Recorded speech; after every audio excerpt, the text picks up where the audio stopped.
great way for a delighted John Cleland to start the new season. Second on the grid, first in the race. That'll do nicely. Another 18 left, and will Rydell bog down in the Volvo again? We'll soon know. And the answer is no. We need to work harder. It's not good enough. 2 engines and 2 races. Not acceptable. The team must push harder. Today, my regard engines must step the up and try to build the championship. John Cleland is sandwiched between the 2 BMWs and going for first, says John Cleland. Oh, Matt sideways, championship leader, entering trouble sideways, he gets it back again. It's Plato and Matt Neal, side by side. I'm going to rip your face off. You know what that? I'm going to rip your Hey! What are we doing here? Is this stock car racing or is this motorsport? The man's an animal. And Colin Turkington is going to become the champion for the 3rd time in his career with 1 race to stand.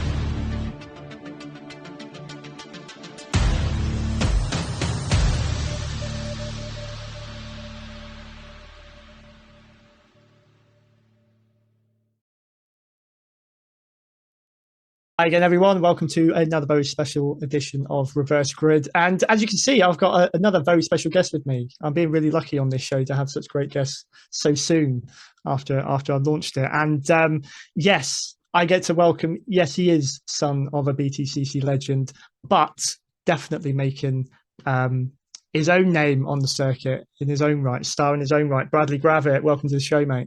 Thank you for having me. What an intro. And of course, I'm an all-round nice guy. There you go. You are. Absolutely. I've already got that. Congratulations on the show, by the way. It's great that you're doing it. So thank you. Oh, thank you very much. No, that's great. Yeah, it's people who followed my shows before probably get sick of me kind of saying to them every kind of year, oh, I've got a new show coming out. I love to delve into things that I'm interested in. And, you know, like just touched on before we start recording, BTCC has become one of those things. It's been in my life, went away, it's come back with a vengeance. And it's like, you know what, I want to kind of delve into this a bit more. So yeah, it's great. It puts me in touch with guys like you as well. It's a wicked sport, and it does actually open doors for things like this.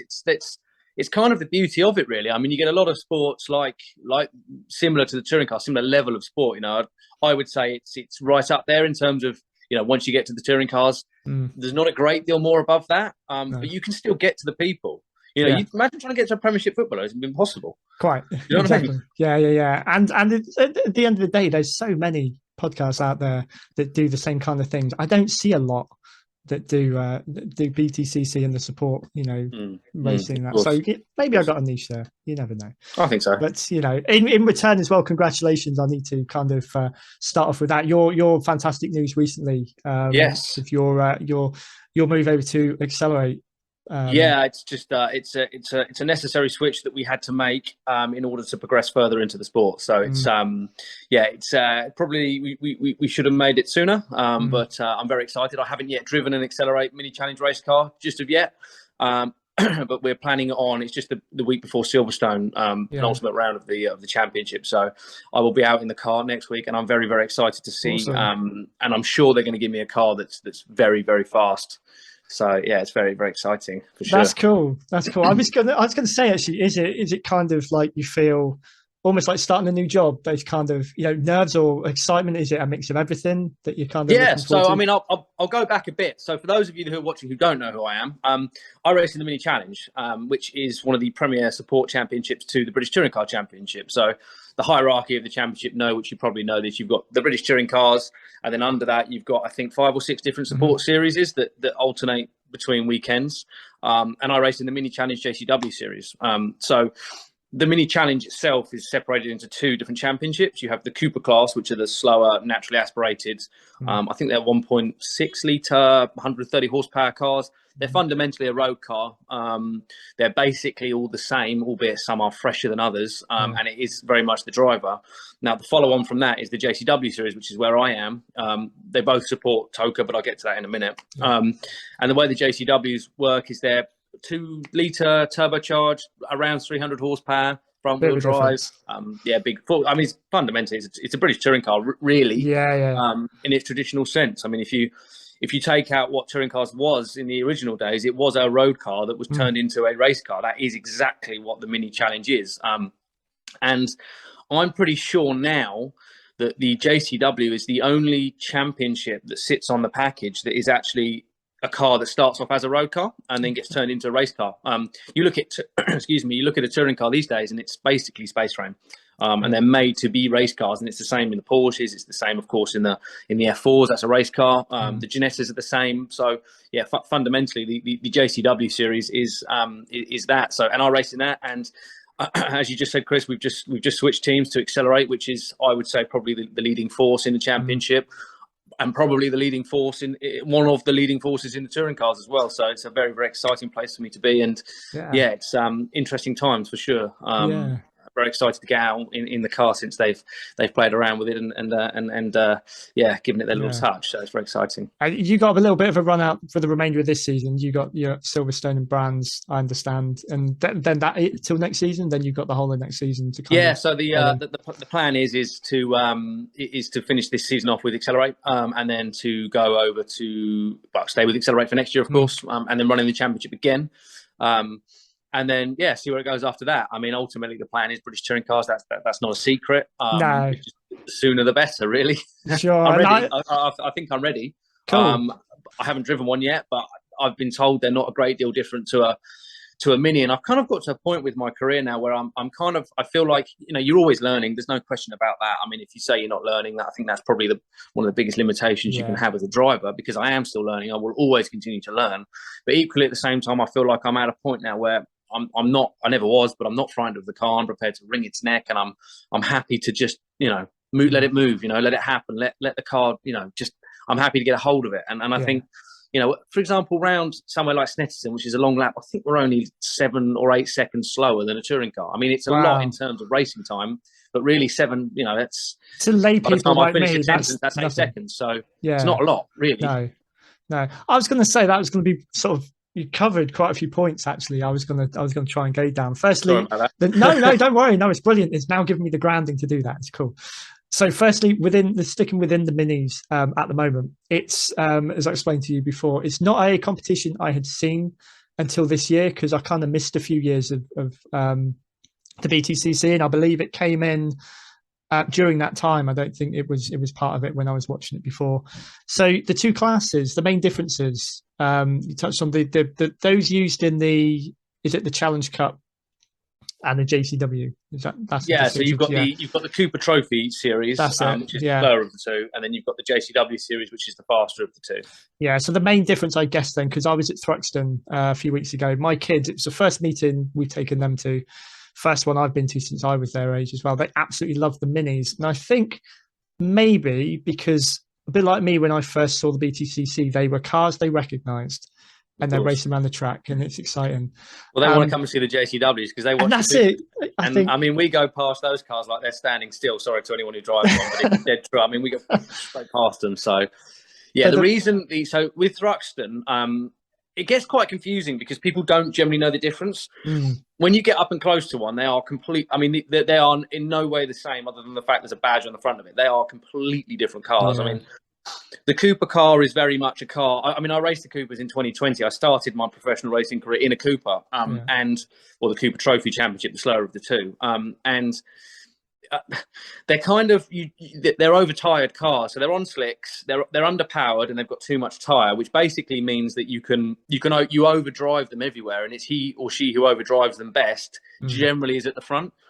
You can't drive a JCW. If you overdrive a JCW, you'll crash it. You can't do it. You have to think very carefully about how you drive the car. I mean, if you abuse the front axle, for example, you are just going to understeer off into the gravel. You can't drive the two the same. Right. And I think there's a big misconception within the perception of what Mini Challenge is, because people don't generally. I mean, I get loads. When Thruxton's on, we don't race at Thruxton in the JCW because Goodyear currently don't make a tyre specification or a stiff enough tyre for our wheel size. So for safety reasons, we don't run there, because the delaminations you get around the circuit is quite common. So we're not at Thruxton, but I get loads of messages there. But as I say, the championships are completely different. And yeah, I mean the JCWs is a completely different animal. I mean it's well, it replaces the Clio, of course. I mean everybody remembers the Clio Cup. I mean that's what I remember. Yeah. On the support package for years and years and years. And I think the Clios. I mean, there's some political reasons as to what happened with the Clios, and there's various rumours around about what happened. But fundamentally, it was too expensive and undersubscribed. So I think Toka switched over to the Minis, which is heavily subscribed, 30-car grids, one make series, but the cars are different. You know, the newer cars are always going to be better. It's as simple as that. You know, as a car wears out, it will slow. Yeah. So yes, it's a one make series, but there are some differences with the cars. I mean, they are all identical. You know, engines, powers, and things like that. But as they wear out, they do become weaker and weaker. So it's yeah, again, it is a you know, you've got to spend money, time, and effort making the cars fast. But equally, the top 15 cars are all the same. But everything behind that, generally, they're a bit. That's what intrigues me, actually, the difference, again, hopping between BTCC and these ones. So you can kind of, you'll have your favourite makes in there as a spectator, your favourite makes, your favourite drivers. You could probably, you can predict which ones are going to perform better, you know, because they're the better make or whatever, or they've got their all different characteristics. When you're in a one make series, what is the difference? What makes someone better than someone else on the grid?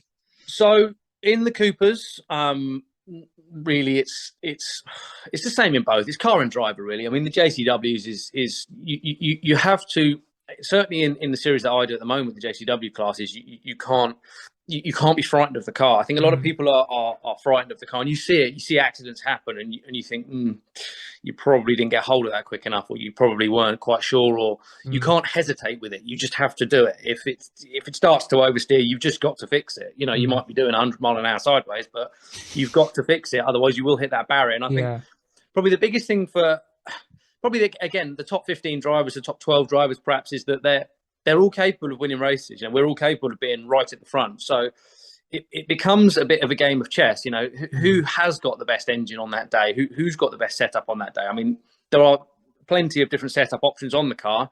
Fundamentally, the setup windows are relatively small, and the people who understand that best are within that parameter. You've got a lot of power being driven through those front wheels, so you've got to consider your tyre degradation, your heat build up throughout the race. You've got to be thinking about lines, defensive driving, how to overtake, their rear exit exhaust, so the engines can overheat quite quickly. So there's a lot of things to think about that can affect the race quite heavily. And you know, you've got all the other stuff as well. The drivers, you know, are they likely to put you off onto the gravel? There's a lot to think about, and I think to be at the front, you've got to understand all those things. You've got to get hold of the car. You've got to be confident in your ability to drive that car, because they're not easy to drive. They are difficult cars to drive. There's no question about it. They are snappy. They're sideways everywhere. And if you're not prepared to do that, then you're probably not going to move forward very quickly. So they are little pocket rockets and little death traps, really. So there's a hell of a lot of education then, really, that you need to have in order to handle a race car. I don't think you can learn. I don't think you can be taught it. I think you have to experience it. Sure. Once you've experienced it, you go, I probably should have done that. Or probably should have done this. Or trial and error. I think you can be influenced to a point with it. But I don't think, well, certainly with me, that information didn't go in until I experienced that firsthand. I thought, I get it. Sure. Yep, get it. Yep, understand that. Change that, fix that, and then you go fast. I mean, we've had clear pace this year. I mean, we could have won the race at Donington first round of the year. Everything was working for me. I haven't changed as a driver throughout that course of the year, and my car's become weaker and weaker and weaker as the season's gone on, to a point where it wasn't even able to finish races. That's a mechanical thing. That's not a driver thing. So that just goes to show how important it is that the cars need to be looked after by the teams in order to ensure that they can be fast, really. Yeah, Peter, I think the misconception, especially with me, really, I've never been in a race car. I've always had aspirations when I was a kid. I always wanted to be a racing driver and things like that. Never came to anything. Is that you can just get in there? You have a car and you get someone who just gets in it and drives it around the track. It's not like that at all. You know, you have so many people working behind that help that happen. You know, you are the main person out there controlling that. But yeah, I get what you're saying. It is everything's got to line up, you know. Completely. All your ducks have got to be in a row, and then you might get a result. but then you might also not. So yeah. I mean, there's a even bit of luck there. But, even the top drivers in the world have bad race days, don't they? yeah, I mean, so. even in Formula One, they have bad race days. It just happens all the way through the sport. At the end of the day, it's a machine, and machines break. So these things happen. But you can prevent that with good maintenance. So or minimise that. Let's go back then a little bit, step in time. Let's kind of bridge the gap between where you are now and sort of before you learned all this and experienced all this. Obviously, yes, your name is recognisable for certain reasons within BTCC. Your dad was a former BTCC legend, champion. There we go. So correct me if I'm wrong. His title win was before you were around. It was. There was 2 wins actually. There was a win in 1990, which was the outright and class win, which was the only in an RS 500, which is again this car behind me here, which was the only car to win the outright and the class, I believe, at the time. That was probably the most famous win. That was a big battle between Dad and Andy Rouse. That was full on. It was everybody talks about it today. I mean, it was. A lot would say the golden era is one of the biggest golden eras of the sport for sure. So he won it then, and he won it again, I believe, in '97 in an independent. It was in '97, '98. I can't remember. I think it was '97. And I vaguely remember that, very patchy, but I do remember that. In an independent Honda Accord in the Super Touring eras. So and that would have been his last year, 97, 98, I think it was. I always get it wrong. It's one of the two. You were obviously it's to say it's cliche, but to say it was in your blood, was it an expectation that you would kind of follow the family business now? No, not at all. It's. I mean, Dad will be the first to tell you he didn't want me to do it. Simple as that. It's you've got to want it. I mean, you've got to really want to do it because it's a grind. Like you're working constantly all the time, 100% of your time trying to make it happen. I mean, it all has to be financed. And it's one of the only sports where the driver has to bring the funding to do that most of the time. Not all of the time, but 95% of the time, the driver in some way has to bring some form of funding into the sport in order to get a seat, in order to drive the race car. So there's a lot of work that goes on behind the scenes. And I think Dad probably knew how much effort it is and how much stress it can be to make it happen. It's not, I mean, on the political side, I mean, it's great. I mean, but it's 98%, 99% making it happen, 1% driving. Sure. I mean, I've driven a race car for maybe a couple of hours this year. That's it. I mean, the rest of my life this year has been, and before, has been making it happen. So it's full on. There's something else I didn't realise until I think Dan Lloyd took to social media. Obviously, he had his big accident. He's been trying to find the means to carry a season on, and it was when he was very open then about sort of the financial side and what he was looking at. I was like, well, never even considered that. I saw the numbers, and I'm not going to repeat them because I think I'm pretty sure they were public, but you can look on his social media as to what they were, but they were colossal numbers. He had a big shunt. Thankfully, he was okay from that. And Exceler8, my new team, well done guys, did a great job of getting him back out on track. And I think one of their title sponsors stepped in to help him, Bristol Street Motors. I think they stepped in to really support him, which has certainly helped to get back on track. But equally, he's wasn't his fault at all. He was turned around by, I don't want to name names, I'm not 100% sure, but I know he was hit. I think he was hit by Turkington, actually. I couldn't remember it, but I think it was Colin, and there was a few other drivers involved. But it did. Yeah, you could buy a nice flat in a Midlands location for the value of the damage that he did, and he's got to fund that. He's got to finance that money. He's got to find that. He's got to fix that car. Whether it's his fault or not, he's behind the wheel. He's got to fix that car. It's the same with me. It's the same with any driver. So it's about being able to make that happen. It's quite shocking how much some of these. I mean, those cars are, when you look at them, I mean, they're purpose-built race cars. It's just you don't want to crash one. No, but you see it happen. I mean, obviously the risk is always there. There's that many cars on the same track traveling at that speed. Something is going to happen. You just hope and pray it's not you. Well, it always happens. But accidents are, touch wood. I've got some wood here as well. Accidents are a bit of a strange one because you kind of all trust each other, really. I mean, there are some drivers out there that probably take it a little bit too far at times. Yeah. You generally get to know that, and then you generally know where you can push and not push. But no driver wants to take another driver out. No driver wants to cause another driver to have that kind of financial cost. I mean, it's not a thing. No. I mean, it's just not a thing. It's just not, because it's not good for anybody involved. And you even though you're traveling at speed, you know that you can do things and you can put your car places, and you just know people aren't going to do stuff like that. Yeah. I've been in a very similar situation to where the accident happened, and he was basically, I think it was 3 down the back straight at Alton Park, I think.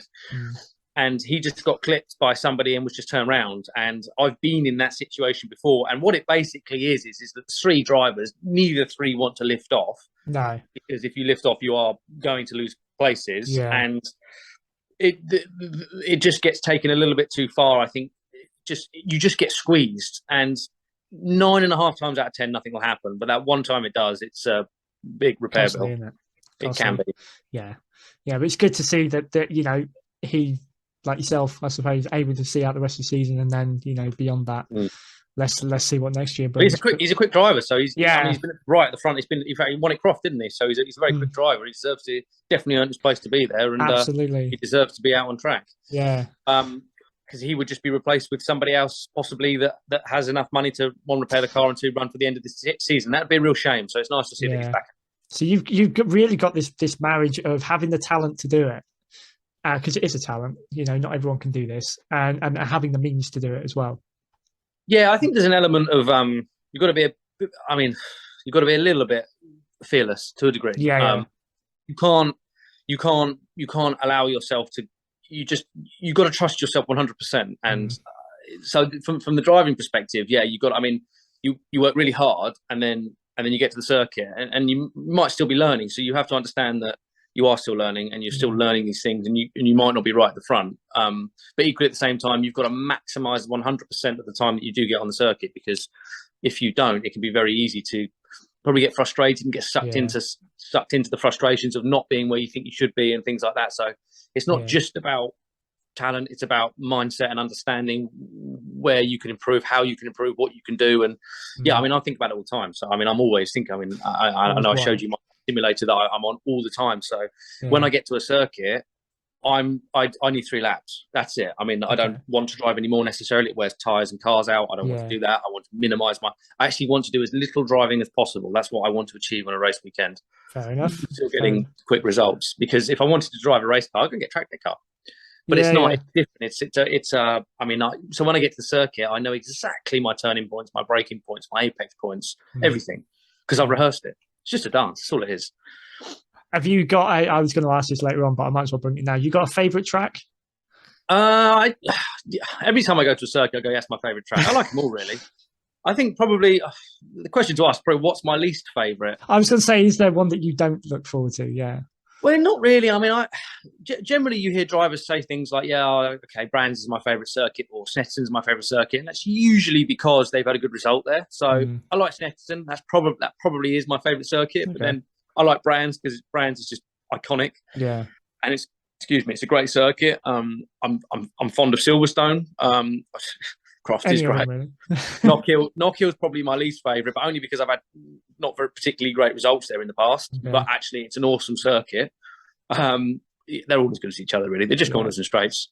Yeah, it's a bit of a trek up there to Knock Hill, I suppose, compared to the rest. Yeah, it's 7.5 hours for me. Yeah. So does that have any bearing on when you're up there? Does that have any effect on how you're feeling, or is it just not really? I mean, you prepare for it, so you leave a couple of days. You leave a day earlier, so you're all prepared for it. I mean, every circuit's a couple of hours away, so 2, 3, 4 hours, 7. What's the difference? Just time. It's fine. That's it. So when we get to talk about your early steps then into, obviously, yes, must have been a big influence from your dad, even though he didn't want you to go into it. You obviously had the want to do it. Where did it start for you then? What was your first steps into motorsport? I raced karts in 2007 and 2008, and I raced Super 1. And in 2007, I did Super 1 and started tomorrow, and I was a factory driver for Zipcar. I was a young gun. And I kind of learned the craft there, really. That was junior Rotax at the time. And it was a difficult year. I was dropped straight into the deep end. I did 6 club races to get my signatures, and then I went straight into the O plate in a JICA at the time it was called, which is junior ICA. That was a serious jump for me. I mean, I was just 13 years old. I hadn't had the experience, and I was racing against guys that had been racing since they were 5. So, I mean, they had more experience then than theoretically I have now. Right. equally. So that just puts that into perspective. So Yeah. we did that year one. Year two, we then made the step up to a class at the time that was called KF3, which was a air-cooled 125 engine. I mean, it went past senior Rotax cars, like they were standing still, but it was a junior class. We did that Super 1, end of 2008, credit crunch, and that was it. We took a sabbatical for about 10 years. Okay. I did test cars in the meantime. So I did test a Formula Renault, which was, I believe, another series that sat on the Toka package at the time, which I think has now been replaced by F4. Did that, did a little bit of historic stuff. But I was always around Dad's driver training company. So he currently still does. We run a driver training company called Ultimate Car Control. And I spent a lot of time coaching around that and understanding dynamically what a car does and teaching that and feeling it in the car and demonstrating and doing lap rides and, you know, teaching people that. So I spent a lot of time around it. My understanding of what a car does dynamically is very good. So I then took the step up. What actually happened? It was quite a funny story, actually.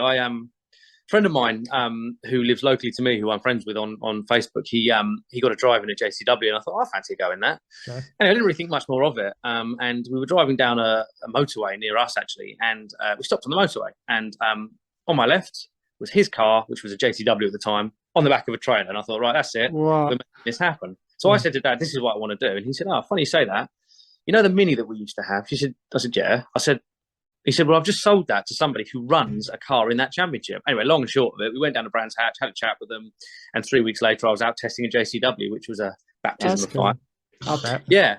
So then shortly after that, so that would have been sort of mid-2019, I think, Dad had a phone call from Brands Hatch, which was actually the day that this happened. Take the Cosworth out there for a second, but me and Dad both did a endurance race together in a Ford KA at Brands Hatch, which was my first ever car race, which was interesting. So, and I was a bit quicker. Anyway, long and short of it, the team that we ran with then at the time ran me in a Cooper for a year in 2020. Then they ran me in a JCW for 2021, and they've done half the season so far in the 22, and we've just switched to Exceler8. So, yeah, kind of a very, very quick summary of how it happened. But it's been stressful at times to make it happen, but we're here, so we can't complain. You took that chance. I like the fact that, you know, there was that moment of, you know, when you say you pulled up alongside that Mini, there was that moment where you linked, that link was there. Anyone else, you know, probably would have just passed that by. But because it was already there, you well, I'm quite. Sign, I mean, so. as you alluded to earlier, I mean, I'm quite lucky with the family name, and it does open doors. There's no question about that, for sure. And do I leverage that? Yep, absolutely. I think anybody would. There's no question about that.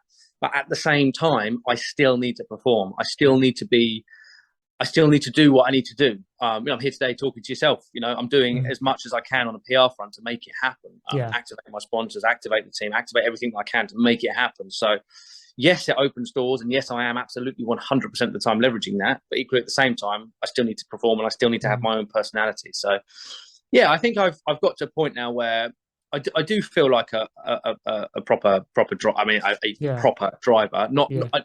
When you start motorsport, and you may experience this yourself, is that you feel very privileged to do it. And of course, it's such a great thing to be able to do. And I'm very, very fortunate, very lucky. But you feel very privileged to be there. And I think sometimes at times you feel like you shouldn't be there because you just feel not out of place, but you just feel that it is a privilege. And I think that needs to wear off quick, because if it doesn't, then all you're thinking is, oh, it's great, I'm driving around in a race car, dream come true. Yeah. But the reality of things is the reason you're doing it, well, the reason I'm doing it is because I'm competitive and I want to be at the front, and that's it, really. So, yeah, once you get past that stuff, you start to think about it a bit differently, and you start to think about it not as it's work, really, but it's work that you enjoy. And it's important that you see it from that perspective, because it is a commercial thing. It is commercial. The whole thing is commercial. It's backed by financial from investment from companies and things like that. So it is a commercial venture, and you've got to make it work.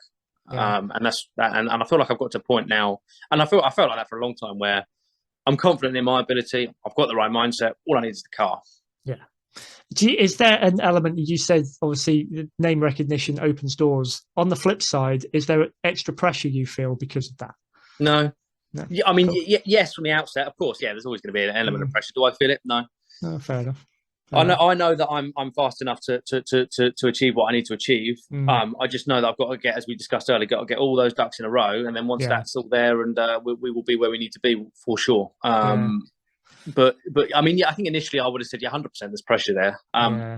But I think that was probably a bit of a hindrance more than anything because Yeah, you get out from under that, I suppose. Like you say, find does your own way. it matter really? No.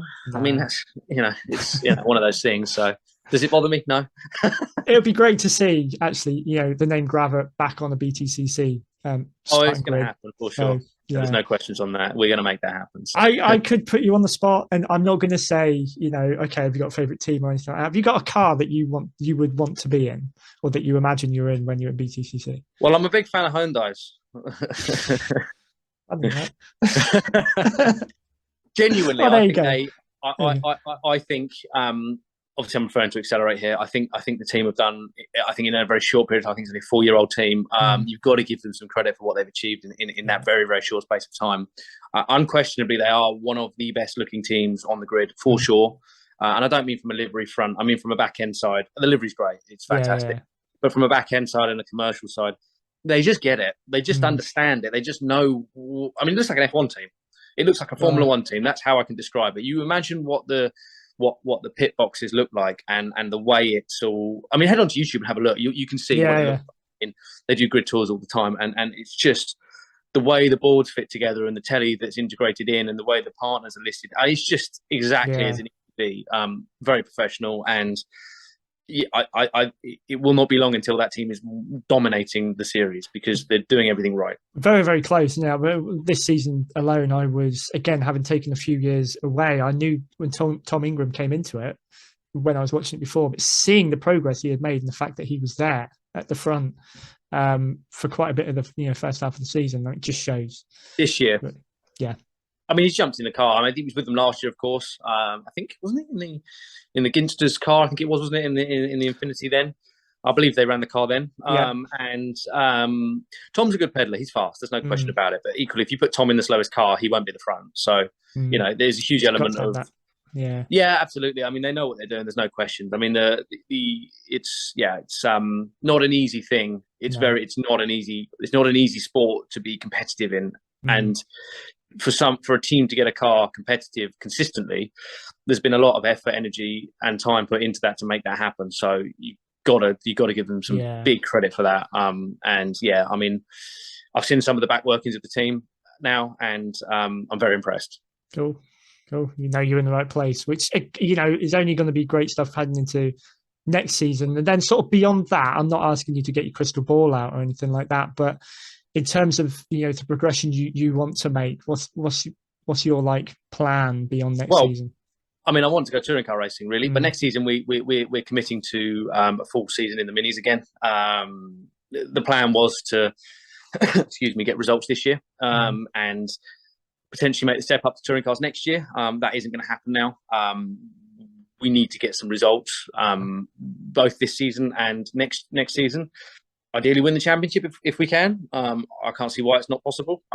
It's quick enough at Donington to be right at the front. I'm quick enough to be at the front. At Donington, I'm quick enough to be at the front of any circuit, which means I'm quick enough to be contending for a championship. So, I think my mindset's changed considerably. I think when I first started, I was probably a little bit naive as to what I believed I could achieve. Now I know I can physically achieve that. So I think this year, try and get some results or get some results for the end of the year, finish off on a high. Next year, continue that success, and then we'll see what happens in 2024. I think it is. And hopefully, potentially, possibly, if we can make it happen, make that step up to touring cars. That'd be cool. Well, I'll be hope to win that as well. Hey, you got to aim high, haven't you? Well, that's the only reason I'm doing it. Really, exactly.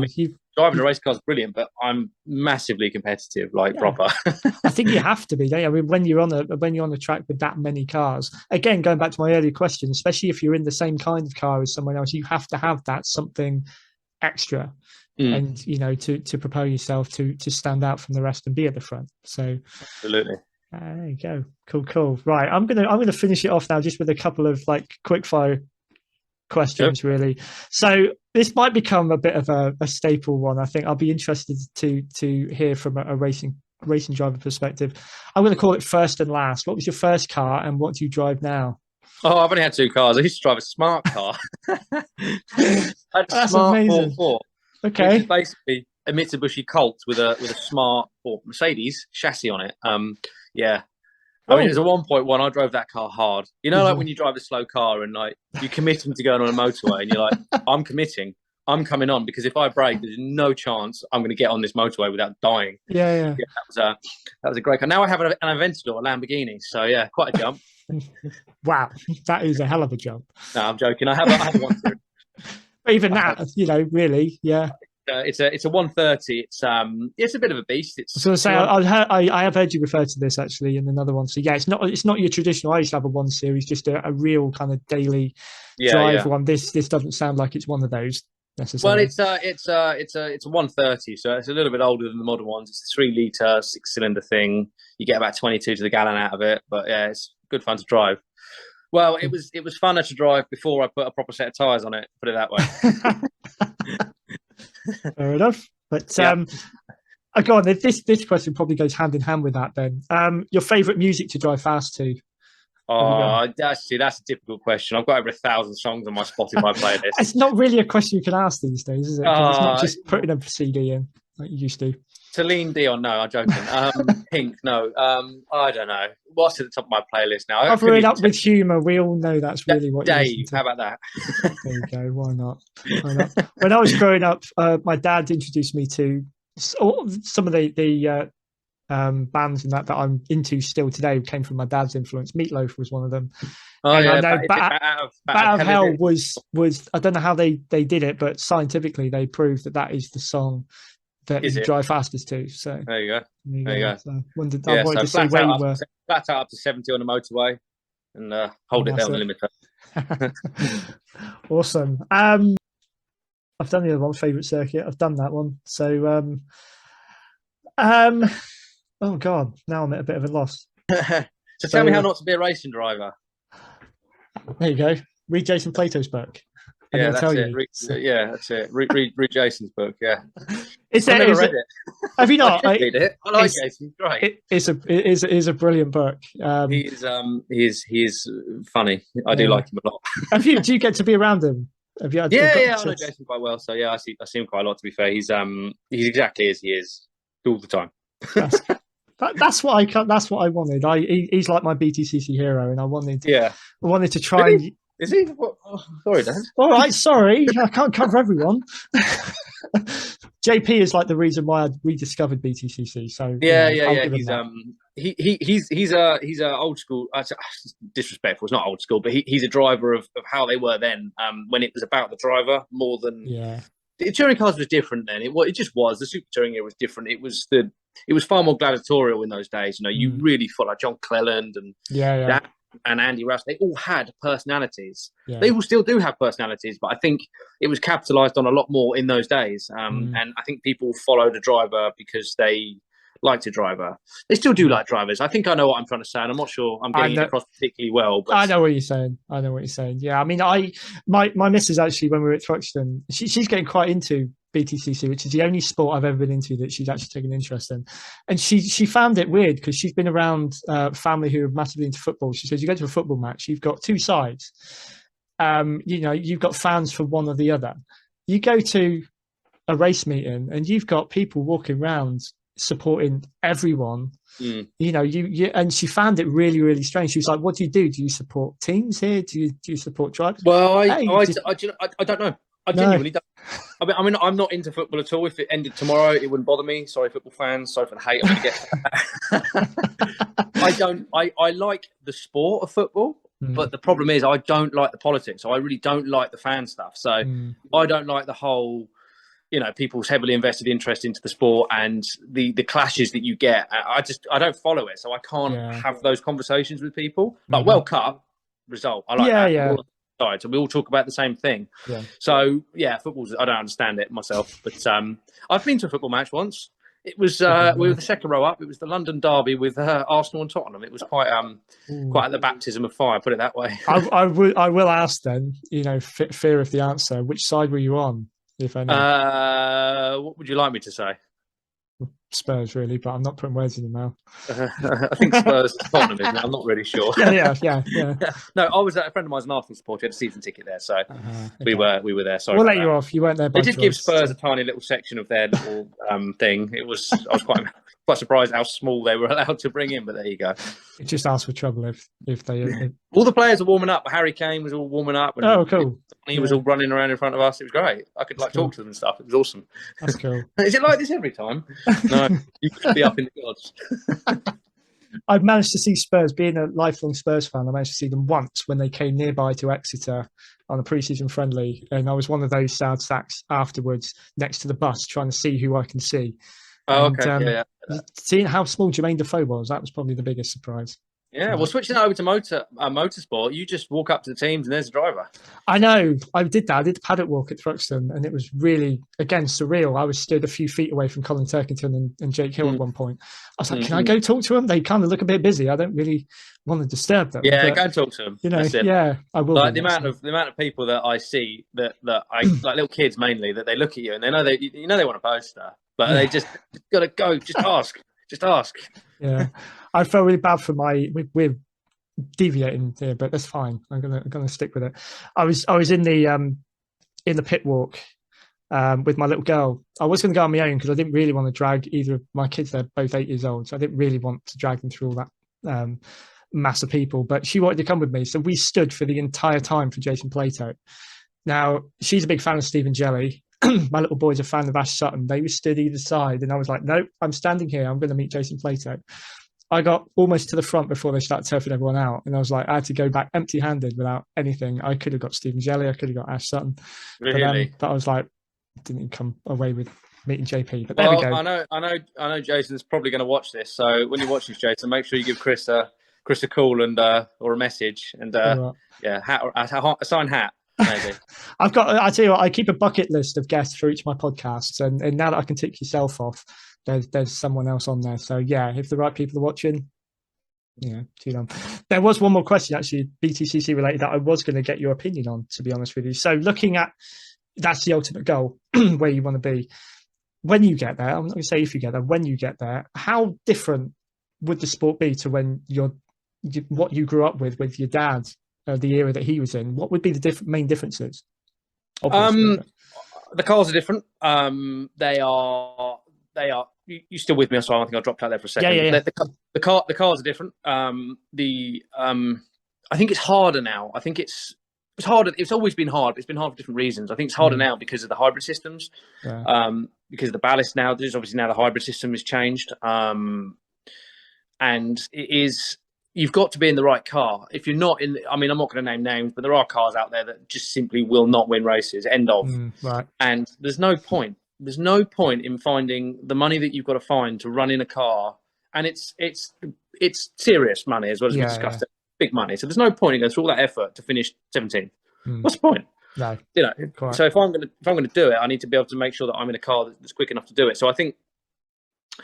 I've slightly forgotten your question, but I think you're asking me what's basically the main difference between, Yeah, so the difference is now really you've just got to make sure that you're in the quickest car, and that's basically it, really. There's the ability. I think probably the vast majority of drivers, at least 50-60% of them, are quick enough to be at the front. I would hopefully be one of those drivers, and in the right car, I think I could probably achieve that. The biggest differences between then and now, the cars are purpose-built race cars. In those days, the Cosworth was a road car. I'm pretty sure Dad bought that from Ford, I think. Okay, cool. Completely stripped it apart and turned it into a race car. It's not like that now. No. It's just, if you ever get the chance to have a look in a touring car, you'll go, okay, I get it. It's just a roll cage. It's a roll cage wheel track. Yeah, it's so claustrophobic. I wasn't aware until I did manage to look inside one of the two. Yeah, that's a lot of things people don't realise. Race cars are incredibly intimidating environments. There's a lot going on in a race car, and you're there on the steering wheel. So it's not like your road car where you look over the bonnet and you can like that. You're strapped in this car. You're really far back. Your window's here. Your eye line over the bonnet's here. You can't see your wheels. Yeah. You just got to know where your corners are. So instinct. Yeah. It's an interesting environment for sure. But you got to get again. It comes back to experience, and you've got to get past all that. Yeah. Listen, Bradley, I know we rolled on a little bit longer than I anticipated, but this has been fantastic, mate. Thank you so much for your time. It's been cracking to talk to you. Just before I let you go, where can people find you now that, if we've introduced you to new fans out there, where can they find you to keep up to date? I'm all over the socials, so it's at Bradley Gravett on Instagram, Twitter, TikTok. Bradley Gravett Racing on Facebook, and yeah, you'll find me. Cool. I'll put your links down on the show Amazing. notes. Appreciate that. Thank you, anyway, Chris. Thank you for having me on the show as well, and I hope it's a good one. Yeah, no, and all the best with what's to come, mate. We'll be keeping a very close eye on you. So, and good luck with that sewing machine in the background. Can't wait to see your work. Would you like me to put up a video of me trying to use it one day? Yeah, great. That'd be brilliant. Yeah. Anyway, thank you so much, mate. Later. Take it easy. If you enjoyed this episode, please take a moment to like, share, and hit the subscribe button. Also follow us on Facebook and Instagram to keep updated about all future shows.